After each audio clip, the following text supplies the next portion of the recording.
এজন্য বলছেন আমার আল্লাহ বলছেন, ওগো আমার হাবিব, উম্মতারা বান্দারা অপরাধ করে আমার কাছে আসবে না। আল্লাহর এক নাম হচ্ছে আল্লাহর যে 99টি নাম, আল্লাহর প্রায় নাম উপনাম 300টি, মতান্তরে 1000টি আল্লাহর নাম উপনাম রয়েছে। সুবহানাল্লাহ। তার মধ্যে আল্লাহর একটি নাম হচ্ছে আল কাহ্হার, মহাপরাক্রমশালী।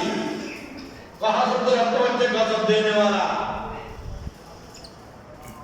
আল্লাহ যখন বান্দার উপর নারাজ হয় তখন আল্লাহ কাহ্হারিয়াতের মধ্যে চলে আসে যে এই বান্দার প্রতি আর দয়া করা হবে না।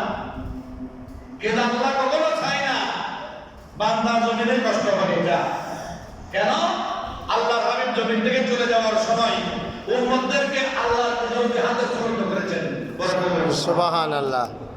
অনেকে বলে সাল্লাল্লাহু তাআলা আলাইহি ওয়া নূরে আরশিহি, এই কথা অনেকে বলে। আমরা নবীকে নূর বললে তখন কথা খারাপ লাগে, কিন্তু তার কারণ দোয়া করে মনে করে সাল্লাল্লাহু তাআলা আলাইহি ওয়া নূরে আরশিহি বলে।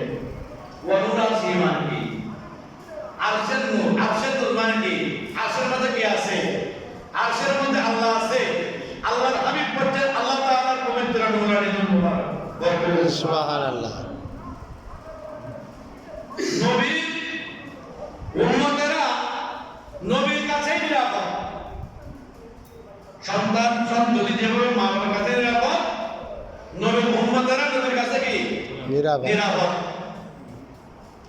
আল্লাহ বলতেন, হে রাসূল, আপনার দরবারে যখন তারা যাবে, আপনি যখন তাদের পক্ষ হয়ে আমি আল্লাহর দরবারে ক্ষমা চাইবেন, তাদের পক্ষ হয়ে যখন তাদের উসিলা হয়ে যখন আপনি যখন তাদের পক্ষ হয়ে যখন আমার দরবারে তাদের জন্য ক্ষমা প্রার্থনা করবেন, আমি আল্লাহ আর পাহাড়িয়াতের মধ্যে থাকতে পারবো না। আমি আল্লাহর গজব দিতে পারবো না, আমি আল্লাহর আযাব দিতে পারবো না। আমি আল্লাহ তাদের প্রতি বড় দয়ালু হয়ে যাব, তাদের তওবা কবুল করতে ওয়ালা হয়ে যাব। বড় করে বলুন সুবহানাল্লাহ। তা আল্লাহর দরবারে তওবা করার দরকার আছে না নাই? আছে। আছে। অনেক মানুষ এই কিছুক্ষণ আগেও ছিল ভালো, কিছুক্ষণ পরে শোনা যায় সে ব্যক্তি জমিন থেকে বিদায় নিয়ে গেছে। রাঙামাটিতেও পরশুদিন কবির নামে এক ভাই আগের দিন সুস্থ ছিল, সন্ধ্যাবেলায় সকালবেলা মাইকের মধ্যে মানুষটি করে জনাব কবির দিন দেখা করেছেন, স্ট্রোক করে মাঝে চালাচ্ছে।